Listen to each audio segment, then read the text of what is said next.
Hey, how's everyone, kids? This is Dr. Kelly here for week 10, Wednesday. How are you guys doing? I hope you're having a wonderful day. So this is your warm-up for week 10, Wednesday. Go ahead and pause the video and answer the 3 questions, and we will get started shortly.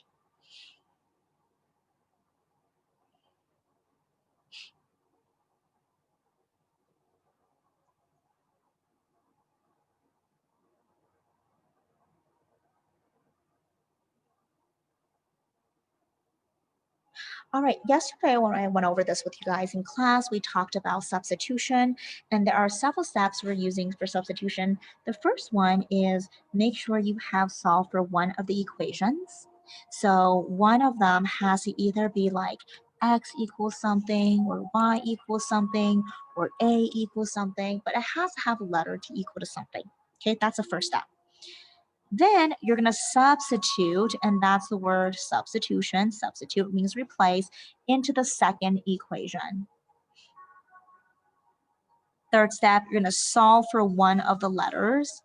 So if you were to solve for x and you know what x is, your fourth step is to go ahead and substitute back into the other equation to find the other variable.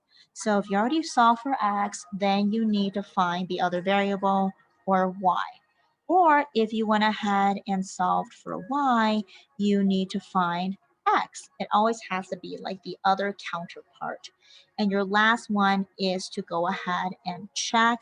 So whatever you have in your equation, this left side better equal to the number on the right side after you plug in your x's and y's. So those are the steps for substitution.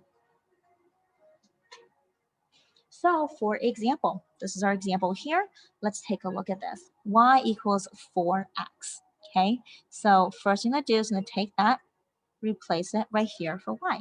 So I have 3x plus 4x equals negative 21. Add the x's together, 7x equals negative 21. Divided by the 7 on both sides, x equals negative 3. Now that I have the x, I need to find the other one, which is the y. Now I can either plug it into the first equation or the second equation. I'm just going to plug it into the second equation. So 3 times negative 3 plus y equals negative 21. 3 times negative 3 is a 9, plus y equals negative 21. Opposite of a negative 9 is a positive 9. So y equals negative 11. And your answer is going to be negative 3, negative 11.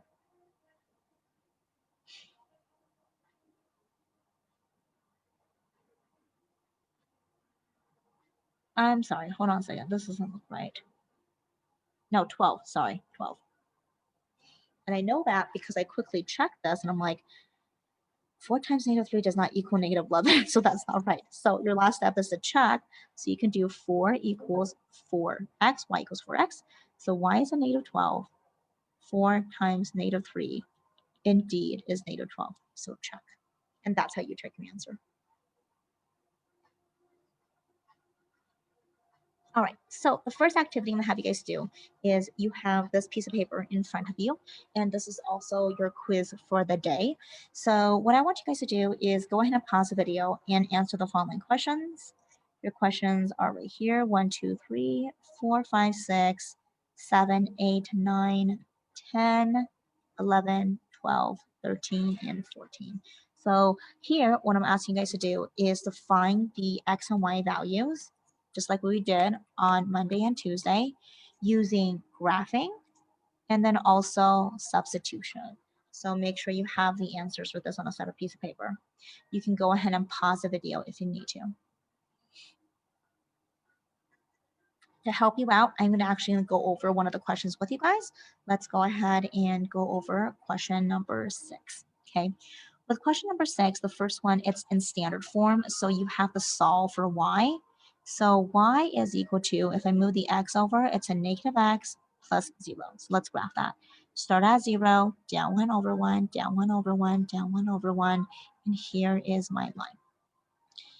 Then I want to do the same thing over here to the second equation. My m in this case is going to be a -1/1. And I know that because that is in front of the x.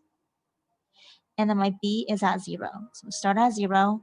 I'm going to go up 1/1, up 1/1, or actually, I'm sorry, -1. Down 1/1, down 1/1, down 1/1. And look, it is actually exactly the same line as the purple line. The green line is the same thing as the purple line. So in this case, your answer is infinitely many solutions, because it is the same line and there are many, many answers that is falling on the same line. Okay, next thing I want you guys to focus on is write about a situation where you were tangled in a mess, but how were you able to overcome the barrier and rise to success? And I want you guys to draw a picture of yourself succeeding in the heart, and then give me a little bit of about what happened on the right side of your paper where there are lines.